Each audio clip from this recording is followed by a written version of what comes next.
নমস্কার এবং অমিতাভতে আমি অমিতাভ আবার চলে এলাম আপনাদের সঙ্গে আরও একটি পর্ব নিয়ে। আজকের পর্ব শুরু করব একটু অন্যভাবে, কারণ যেহেতু নিজেও পর্যটন ব্যবসার সঙ্গে ওতপ্রোতভাবে যুক্ত, তাই ভ্রমণ বিলাসী বা ভ্রমণ যারা করতে ভালোবাসেন তাদেরকে একটা এমন জায়গার সন্ধান দিতে চলেছি যেটা সত্যি আপনাদের কাছে খুব আকর্ষণীয় হতে চলেছে আজকে। দেখুন, আমরা কেউ সমুদ্র ভালোবাসি, কেউ পাহাড় ভালোবাসি, কেউ বা জঙ্গল। এবার সমুদ্র সন্ধানে সমুদ্র খুঁজে বেড়াই আমরা। পাহাড় খুঁজতে গেলে পাহাড় যেখানে আছে সেখানে যাই, বা বরফ যেখানে আছে সেই পাহাড়ে যাই। আবার জঙ্গল দেখতে হলে আমরা আলাদা করে যাই। আবার মরুভূমির টানে আমরা অন্যত্র সেই মরুভূমি অঞ্চলে যাই। কিন্তু ধরুন এমন একটি জায়গার সন্ধান আপনি পেলেন যা আমাদের পৃথিবীতে আছে, যেখানে একদিকে সমুদ্র, তার পাশে বালি ভর্তি সমুদ্র সৈকত, আর সমুদ্রের ঠিক উল্টো দিকে যেখানে গিয়ে এই বালির সমুদ্র সৈকত শেষ হচ্ছে সেখানে বিরাট পর্বত অঞ্চল যা পুরো বরফে ঢাকা। একই জায়গাতে সমুদ্র, বালি এবং বরফ বিস্তৃত পাহাড়, এরকম একটা জায়গা যদি আপনি সন্ধান পান, তাহলে একসঙ্গে তিনটে ধরনের বিষয় বা ভ্রমণের উপাদান তার সঙ্গে আপনাদের পরিচয় হবে। কিন্তু কোথায় আছে? এবার আসি সেই কথাতে। একদিকে সমুদ্র, সঙ্গে বালির সমুদ্র সৈকত, আর ঠিক তার পাশে উঠে গেছে বিশাল পর্বতমালা যেখানে পুরোপুরি বরফে ঢাকা। এরকম জায়গার সন্ধান যারা খুঁজছেন তাদেরকে বলে রাখি, এটি আছে উত্তর পশ্চিম জাপানের একটি বিশেষ জিও পার্ক, যার নাম স্যান ইন কাইগান। গ্লোবাল পার্ক যা রয়েছে সারা পৃথিবীতে আন্তর্জাতিক মানের, আন্তর্জাতিক স্বীকৃতি পাওয়া, তার মধ্যে অন্যতম হচ্ছে স্যান ইন কাইগান পার্ক, যেটি অবস্থিত উত্তর পশ্চিম জাপানে। এই পার্কের ঘটনা জাপানেরও সব মানুষ প্রথমে হয়তো জানতেন না। ওয়েলথ বলে এক ভদ্রলোক, তিনি একবার ইনস্টাগ্রামে এই পার্কে তিনি হেঁটে যাচ্ছেন, অর্থাৎ এই বালির উপর দিয়ে তিনি হেঁটে যাচ্ছেন, তার বাঁ দিকে সমুদ্র, তার ঢেউ, আর ডান দিকে বরফ বিস্তৃত পাহাড়। এই ছবি তিনি পোস্ট করেন। প্রায় 6,58,829 জন সেটি দেখেন। অসংখ্য কমেন্ট, অসংখ্য লাইক এবং অসংখ্য মানুষের কাছে সেটা ঝড়ের বেগে শেয়ার হতে শুরু করে। টনক নড়ে জাপান সরকারের। তারা তারপর 2008 সালে এই সমুদ্র, বালির এই সৈকত, আর সেই সঙ্গে বরফ বিস্তৃত পাহাড় সব মিলিয়ে এটিকে একটি জিও পার্ক হিসেবে তারা স্বীকৃতি দেন। নাম হয় স্যান ইন কাইগান জিও পার্ক। 2010 সালে গ্লোবাল পার্ক আন্তর্জাতিক স্বীকৃতি পায় জাপানের এই একটি বিশেষ অঞ্চল, অর্থাৎ এই জিও পার্ক। তাই যারা বেড়াতে ভালোবাসেন, পৃথিবীর নানান প্রান্তে বেড়াতে যান, তাদেরকে বলবো সমুদ্র, দিগন্ত বিস্তৃত নীল জলরাশি, তার পাশে সমুদ্র সৈকত, বালিয়াড়ি, আর ঠিক তার পাশ থেকে শুরু হচ্ছে বরফে ঘেরা, বরফে মোড়া পার্বত্য ভূমি। সব কিছু পাবেন উত্তর পশ্চিমের জাপানে, যে জায়গাটির নাম স্যান ইন কাইগান। তাহলে আর দেরি না করে পৃথিবীর মানচিত্রটা খুলে ফেলুন, আর এজেন্টকে কল করুন, টিকিট কাটুন, আর চলে যান স্যান ইন কাইগান। একসঙ্গে হ্রদ দেখা, কলা বেচা সবার ভাগ্যে তো হয় না, কিন্তু আপনার হতে পারে। চলুন এবার আমরা আমাদের আজকের পরবর্তী গল্পে যাই। গল্প নয়, একটা অদ্ভুত ঘটনা আপনাদেরকে বলবো। 19 শতকের শেষ দিকে প্যারিসের সেন নদীর তীরে এসে একটা অচেনা তরুণীর মৃতদেহ কিছু মানুষ দেখতে পান। সেখানে এসে তীরে আটকে ছিল এবং ধারণা করা হয় যে মেয়েটি বোধহয় আত্মহত্যা করেছিল। তার পরিচয় যেহেতু কেউ জানতো না, তাই সে পরিচিত হয়ে ওঠে সেন নদীর অজানা নারী হিসাবে। যদি কেউ সেই দেহটি শনাক্ত করতে পারেন, তার জন্য প্যারিসের একটি মর্গে এনে সেই মৃতদেহটি রেখে দেওয়া হয়। কিন্তু সেই মর্গে যারা কর্মচারী বা কর্তৃপক্ষ ছিলেন, মেয়েটি, সেই তরুণী তার মুখ দেখে সকলের মন ছুঁয়ে যায়।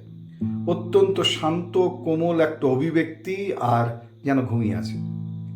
একজন চিকিৎসক বা মর্গের কর্মী সেই মুখ দেখে এতটাই মুগ্ধ হয়ে যান যে তিনি একটা প্লাস্টার কাস্ট বানিয়ে ফেলেন, অর্থাৎ ডেথ মাস্ক। এরপর এই মুখের প্রতিকৃতি ইউরোপ জুড়ে ছড়িয়ে পড়তে থাকে, ওই প্লাস্টার কাস্টের যে ডেথ মাস্ক। এবং শুধু তাই না, ইউরোপের যারা শিল্পী, লেখক, কবি, অনেকেই এই মুখের মধ্যে দেখতে পান অনেক রহস্য, সৌন্দর্য এবং করুণার অভিব্যক্তি, এবং তার জনপ্রিয়তা হয়ে যায় মোনালিসার ছবির মতো। একটা অজানা একটি মৃত তরুণীর মুখ। সময়ের সঙ্গে সঙ্গে সেই মুখ হয়ে ওঠে প্যারিসের রোমান্টিজমের অন্যতম একটি প্রতীক। তবে সবচেয়ে আশ্চর্যের ঘটনা সেটা হচ্ছে 1950 থেকে 60-এর দশকে, তখন সিপিআর অর্থাৎ মুখ দিয়ে জীবন রক্ষার যে কৌশল শেখানো হতো, সেই সিপিআরের ডাক্তাররা প্রশিক্ষণের জন্য একটা ম্যানিকিন তৈরি করেছিলেন। নরওয়ের একজন খেলনা নির্মাতা, সম্ভবত তার নাম অসমুন্ড লেয়ারডাল, এই অসমুন্ড লেয়ারডাল তিনি এই অজানা নারীর মুখটি, ডেথ মাস্কটি তিনি দেখতে পান এবং তার মনে পড়ে যায়, এবং তখন তিনি সেই ডেথ মাস্কের অনুকরণে সেই সিপিআর ম্যানিকিনের জন্য মাস্ক তৈরি করেন ওই মেয়েটির মুখের আদলে। ম্যানিকিনের নাম হয় রিসুসি অ্যানি, অর্থাৎ সংক্ষেপে অ্যানি। সারা পৃথিবী জুড়ে সেই মেয়েটি রহস্য আবৃত থেকে গেল তার পরিচয়, কিন্তু যে মুখ একটা সময় ছিল মর্মান্তিক রহস্যের প্রতীক, আজকের দিনে সেই মুখ 30 কোটিরও বেশি মানুষের জীবন বাঁচানোর প্রশিক্ষণে ম্যানিকিনের ডেথ মাস্ক হিসাবে যে মুখ ছিল সেটিকে ব্যবহার করা হচ্ছে। এটি একটি জায়গায় পড়েছিলাম বলে আজকে আপনাদের সঙ্গে ভাগ করে নিতে চাইলাম। কিন্তু আজকের এবং আমি তবে শেষ করব, হতাশা, বিধ্বস্ত হয়ে যাওয়া বেশ কিছু মানুষ যখন জীবনকে আপ্রাণভাবে ভালোবাসার পরেও তারা প্রত্যাখ্যানের পর, জীবনে অসফল হওয়ার পর তারা যখন মনে করেন যে আমার আর কিছুই করার নেই, তাদের জন্য একটা জীবন্ত উদাহরণ এবং একজন কিংবদন্তি মানুষের কথা একটু বলবো, যাতে তারা ভেঙে না পড়েন, কারণ সময় যে কোনো মুহূর্তে বদলে যেতে পারে। পৃথিবীতে এমন কোনো তালা আজ পর্যন্ত তৈরি হয়নি যার চাবি তৈরি হয়নি। তাই সমস্ত সমস্যার সমাধান আছে, আমরা যেন কেউ হতাশ না হয়ে পড়ি। চলুন একটা জীবন্ত উদাহরণ দেই। প্রাইমারিতে 2বার ফেল করেছিলেন, প্রাইমারিতে, মাধ্যমিকে 3বার ফেল, বিশ্ববিদ্যালয়ের ভর্তি পরীক্ষায় 3বার ফেল, ভর্তি হতে পারেন। চাকরির জন্য পরীক্ষা দিয়েছেন অন্তত কমপক্ষে 30 বার, 30 বারই ব্যর্থ হয়েছেন। চীনে যখন কেএফসি আসে চীনে, তখন 24 জন আবেদন করেছিলেন, তার মধ্যে 23 জনের চাকরি হয়, শুধুমাত্র এই মানুষটি চাকরি পাননি। 24তম ব্যক্তি উনি ছিলেন। এমনও দেখা গেছে যে চাকরির জন্য 5 জন আবেদন করেছে, তার মধ্যে 4 জনের চাকরি হয়ে গেছে, প্রত্যাখ্যান পেয়েছেন শুধু ইনি, একজন ব্যক্তি, তিনি ইনি। শুধুই ব্যর্থতা।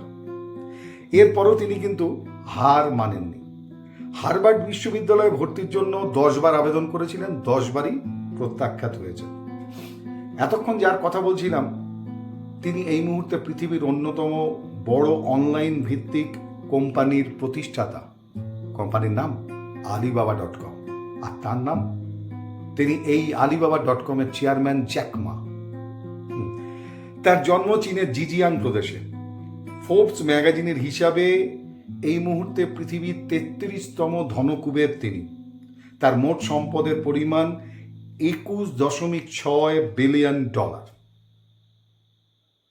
জীবনে প্রাইমারি থেকে বিশ্ববিদ্যালয় চাকরির পরীক্ষায় প্রত্যাখ্যাত হয়ে যাওয়া এই মানুষটি কখনো হার মেনে নেননি, দমে যাননি। জ্যাকমার জীবনে এতবার ব্যর্থ হওয়ার পরেও প্রতিষ্ঠিত হওয়ার তার যে ভেতরের একটা জ্বলন্ত ইচ্ছা, সেই চেষ্টা অবিরাম তাকে চেষ্টা চালিয়ে যেতে বাধ্য করেছিল। সেই জ্যাকমা চাকরির জন্য যিনি 30 বার প্রত্যাখ্যাত হয়েছিলেন, আজকে চীনের 14 মিলিয়ন মানুষ চাকরি করেন সেই জ্যাকমার Alibaba.com-এ। জ্যাকমা যখন আলিবাবা প্রতিষ্ঠা করেন তখন সবাই তাকে পাগল বলতো। টাইম ম্যাগাজিনে জ্যাকমা তাকে পাগলা জ্যাক বলে অভিহিত করা হয়েছিল, পাগল জ্যাক। কিন্তু জ্যাকমা আশাহত হননি, তিনি চলেছেন আপন গতিতেই, আর সেই গতি তাকে পৌঁছে দিয়েছে সফলতার এই শীর্ষে।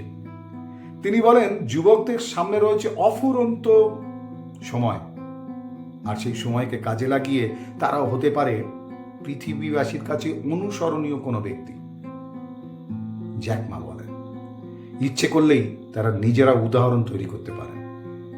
তাই যারা হতাশ হয়ে পড়ছেন বা যারা কোনো একটা জিনিস নিয়ে ক্রমাগত লেগে আছেন বলে উপহাস করেন অনেকে, তাদের ব্যর্থতাকে মজা ওড়ান অনেকে, তাদের বলবো চেষ্টা থামাবেন না।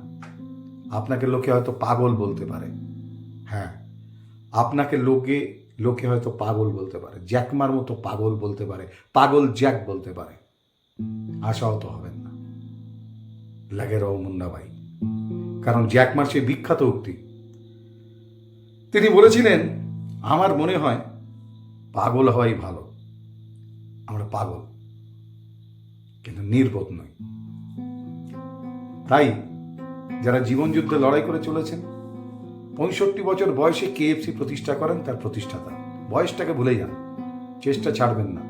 আপনি যে বিষয়ে পারদর্শী সেখানে সততার সঙ্গে লেগে থাকুন। কে বলতে পারে আপনিও আগামী দিনে বহু মানুষের উদাহরণ হয়ে উঠতে পারেন, অনুপ্রেরণা হয়ে উঠতে পারেন। Alibaba.com-এর জ্যাকমা তো দেখিয়ে দিয়েছেন ব্যর্থতার পরেও এইভাবে ফিরে আসা যায়। তাহলে আজকের রাতটা নতুন করে শুরু করার পরিকল্পনা করুন, আর আগামীকাল সকাল থেকে তাকে প্রতিষ্ঠা দিতে শুরু করুন। পৃথিবীতে কোনো কিছুই শেষ হয়ে যায় না, সব কিছু ঘুরে ফিরে আসে। আমাদের ব্যর্থতা ঠিক দিন রাত্রির মতো, দুঃখ থাকলে সুখ আসবে, ব্যর্থতা থাকলে সাফল্য আসবে। জানবেন, আপনি যত বেশি ব্যর্থ, আপনার প্রচেষ্টা আপনাকে ঠিক ততটাই সাফল্য উপহার দিতে পারে। কারণ রাত যত গভীর হয়, সকাল ততই কাছে আসতে শুরু করে। তাহলে আগামীকাল নতুন সূর্য, নতুন দিন, নতুন করে লড়াই শুরু করুন। হার মানবেন না, কোনো কারণও নেই, এটাই জীবন। আজকের মতো এবং অমিতাভ এখানেই শেষ করি।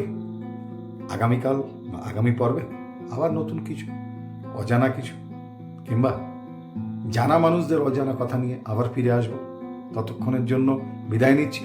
ভালো থাকুন, সুস্থ থাকুন, সতর্ক থাকুন, প্রলোভনে পা দেবেন না, এবং যত্ন রাখুন পরিবারকে এবং নিজেকে। সবার রাত্রিটা খুব সুন্দর হোক। সবাইকে শুভরাত্রি, ভালো থাকবেন।